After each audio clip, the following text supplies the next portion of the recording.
Arcane chemicals का IPO 9 नवंबर से शुरू होने वाला है। बात करेंगे इसके लिस्टिंग के बारे में, इसके ग्रे मार्केट प्रीमियम के बारे में और यहाँ पर इसके फाइनेंशियल के बारे में। तो सबसे पहले जान लेते हैं इसके फाइनेंशियल के बारे में।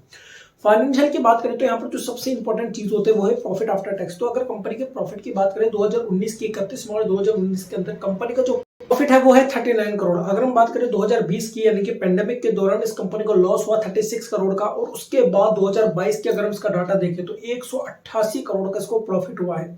यहाँ ये प्रॉफिट याद रखिएगा प्रॉफिट आफ्टर टैक्स का है, यानी कि टैक्स कटने के बाद जो प्रॉफिट बढ़ता है, एक्चुअल जो प्रॉफिट बचता है कंपनी का, ये वो प्रॉफिट है कंपनी के पास। अगर हम बात करें इस कंपनी के क्वार्टरली प्रॉफिट की, जो कि 31 जून 2022 के अंदर आपको दिखाई दे रहा है, तो इस कंपनी को 84 करोड़ का प्रॉफिट हो चुका है।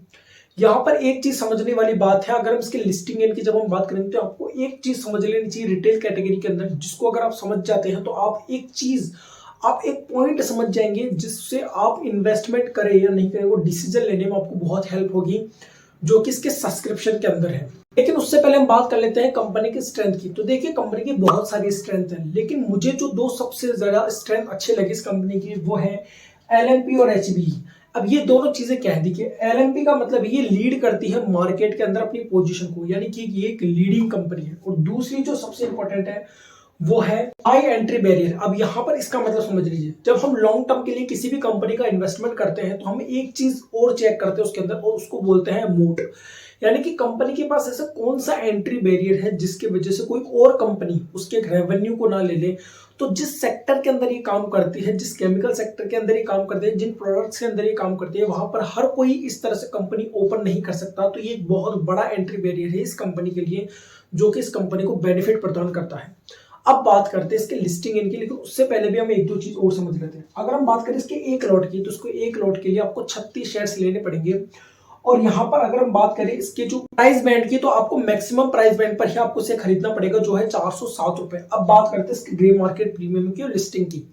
तो देखिए अगर हम इसकी ग्रे मार्केट प्रीमियम की बात करें तो वो 60 रुपए से लेकर के 65 रुपए के आसपास बता रहा है, यानी कि अगर उसको परसेंटेज में देखें तो आपको 14% से लेकर 16% तक का प्रॉफिट मिल सकता है इस आईपीओ के अंदर।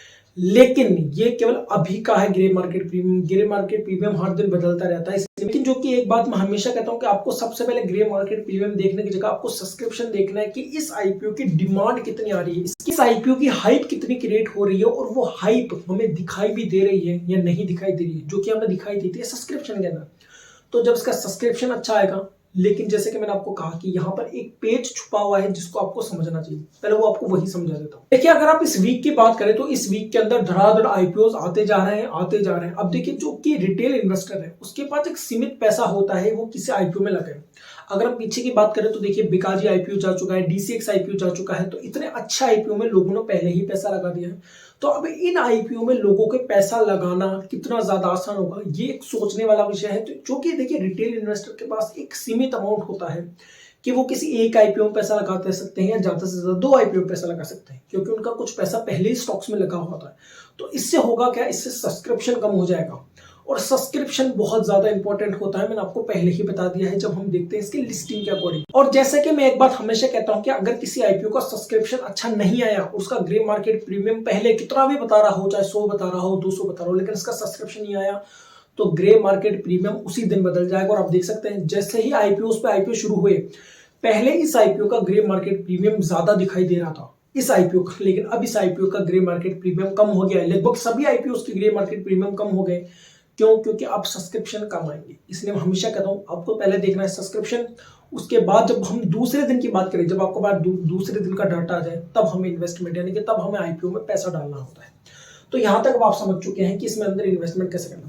9 तारीख से लेकर के 11 तारीख तक ये आईपीओ ओपन होगा। अगर हम इसका की बात करें कि इसके अंदर आपको अलॉटमेंट कब होगा, ये सारे डेट्स आप देख सकते हैं। अब बात करते हैं कि मेरा ओपिनियन क्या है। मेरा ओपिनियन ये है कि सबसे पहले आप सब्सक्रिप्शन को आने दीजिए, देखिए कि इस आईपीओ की डिमांड कितनी ज्यादा है, और वो डिमांड क्या हमें दिखाई दे रही है या नहीं दिखाई दे रही है। अगर वो डिमांड हमें दिखाई दे, और उसका ग्रे मार्केट प्रीमियम देखिए, अगर डिमांड दिखाई देगी सब्सक्रिप्शन के अंदर, ग्रे मार्केट प्रीमियम उसी दिन बदल जाएगा। और ग्रे मार्केट प्रीमियम उस दिन अच्छा हो, डेफिनेटली इस आईपीओ में पैसा लगा सकते हो, और आपका लिस्टिंग इन डेफिनेटली मिल जाएगा। जैसे कि मैंने डीसीएक्स के अंदर आपको बताया था शॉर्ट्स बनाकर, जैसे कि मैंने आपको बिकाजी के अंदर बताया था, और जितने भी मैंने शॉर्ट्स बनाए आईपीओ के, उन सभी में आपको लिस्टिंग इन मिला है, जैसा जैसे मैंने आपको बताया। तो आप समझ गए होंगे कि आपको इन्वेस्टमेंट करना है या नहीं करना, और किस तरह से इन्वेस्टमेंट करना है। ये वीडियो आपको कैसा लगा मुझे कमेंट करके जरूर बताएगा, और किस आईपीओ की वीडियो आप देखना चाहते हैं वो मुझे कमेंट करके जरूर बताएगा, और इस चैनल को सब्सक्राइब करके अपना सपोर्ट जरूर दिखाएगा।